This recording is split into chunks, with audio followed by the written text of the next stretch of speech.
People's voice station পক্ষ থেকে সবাইকে শুভেচ্ছা এবং স্বাগত। বিএনপির স্থায়ী কমিটির সদস্য সালাউদ্দিন আহমেদ ৩রা জুন ২০২৪ মঙ্গলবার আন্তর্জাতিক অপরাধ ট্রাইব্যুনালের চিফ প্রসিকিউটর মোহাম্মদ তাজুল ইসলামের কাছে সাবেক প্রধানমন্ত্রী শেখ হাসিনা সহ ৭ জনের বিরুদ্ধে মামলা দায়ের করেছেন। আন্তর্জাতিক অপরাধ ট্রাইব্যুনালে বিএনপির শীর্ষ পর্যায়ের নেতৃবৃন্দর পক্ষ থেকে এটি হয়তো প্রথম কোনো মামলা যেখানে অতীতে আওয়ামী লীগ সরকারের প্রধানমন্ত্রী শেখ হাসিনা, সাবেক স্বরাষ্ট্রমন্ত্রী আসাদুজ্জামান খান কামাল, সাবেক পুলিশ প্রধান শহীদুল ইসলাম, সাবেক র্যাবের প্রধান বেনজির আহমেদ, তৎকালীন ডিএমপি কমিশনার আসাদুজ্জামান মিয়া সহ এসবি প্রধান মনিরুল ইসলাম সহ ৭ জনের নামে মামলা দাখিল করা হয়েছে। সালাউদ্দিন আহমেদ তার মামলায় বিস্তারিত বর্ণনা করেছেন।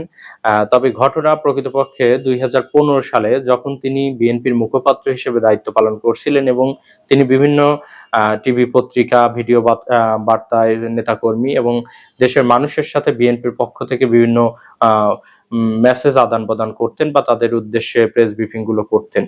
তো সালাউদ্দিন আহমেদকে হঠাৎ করে ২০১৫ সালের ১০ই মার্চ উত্তরার বাসা থেকে তাকে অপহরণ করা হয় এবং পরবর্তীতে ঠিক ৬২ দিন পর তাকে প্রতিবেশী দেশ ভারতের মেঘালয় রাজ্যের শিলং নামক স্থানে এলোমেলোভাবে ঘুরতে দেখার পর সেখানকার পুলিশ তাকে অবৈধভাবে ভারতে অনুপ্রবেশের দায়ে তাকে গ্রেপ্তার করেন এবং সে বছরেই ২০১৫ সালে তার বিরুদ্ধে ২২শে জুলাই তার বিরুদ্ধে কিন্তু মামলা দায়ের করা হয়।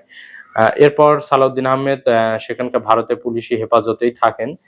তো পরবর্তীতে ২০১৮ সালে তিনি কিন্তু সেই মামলায় খালাস পান, অর্থাৎ ২০১৮ সালে ভারত সরকারের দায়েরকৃত মামলায় তিনি মুক্তি পেলেও পরবর্তীতে ভারত সরকার কিন্তু তার বিরুদ্ধে আবার আপিল করে।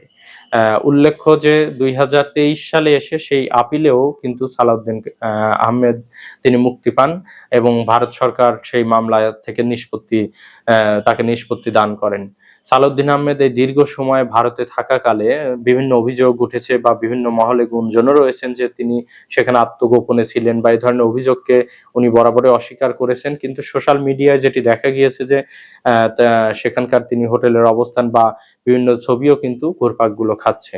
তো সালাউদ্দিন আহমেদ সে সময় বিস্তারিত বর্ণনা করেছেন, কিন্তু তিনি কেন দেশে আসেন এই বিষয়ে বিতর্ক থাকলেও তিনি পরিষ্কারভাবে কিন্তু উল্লেখ করেছেন যে উনি প্রকৃতপক্ষে ২০১৬ সাল থেকে তার পাসপোর্টের মেয়াদ শেষ হয়ে যায়। এরপর পাসপোর্টটি কিন্তু উনি রিনিউ না করতে পারার কারণে বাংলাদেশে প্রবেশ করতে পারে না।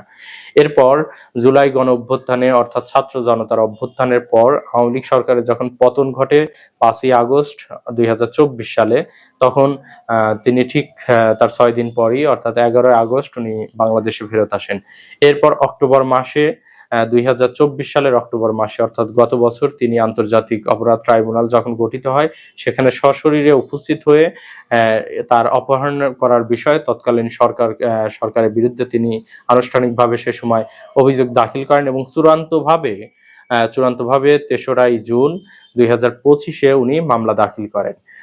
মামলা দাখিলের পরবর্তীতে সালাউদ্দিন আহমেদ সাংবাদিক সম্মেলনে যিনি সাংবাদিকদের প্রশ্নের উত্তরে তিনি কিন্তু সেই সময়ের ঘটনার বিবরণ দাখিল করেছেন বা সেগুলো প্রকাশ করার চেষ্টা করেছেন।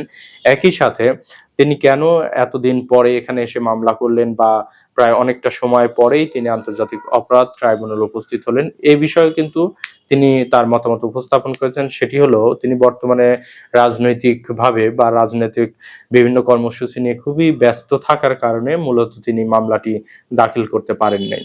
তো সালাউদ্দিন আহমেদ মামলা দাখিলের পর দেশের মানুষকে বা বিএনপির নেতাকর্মী যারা আছেন, যারা বিগত সরকার আমলে অত্যাচারিত বা নিপীড়িত নির্যাতিত আছে সবাইকে কিন্তু উনি আহ্বান জানিয়েছেন আন্তর্জাতিক অপরাধ ট্রাইব্যুনালে অভিযোগ দেওয়ার বা মামলা করার।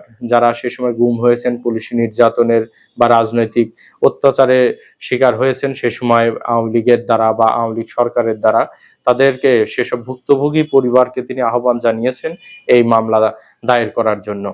একইভাবে যেটি বলতে হয় সেটি সালাউদ্দিন আহমেদ আশা করছেন যে আন্তর্জাতিক অপরাধ ট্রাইব্যুনাল যে আন্তর্জাতিক মানদণ্ড আছে তার আলোকেই নিরপেক্ষভাবে বিচার কার্য পরিচালনা করবেন এবং তিনি এই আন্তর্জাতিক অপরাধ ট্রাইব্যুনালের কাছে একটি সঠিক, স্বচ্ছ এবং নিরপেক্ষ বিচার প্রার্থনা করেছেন।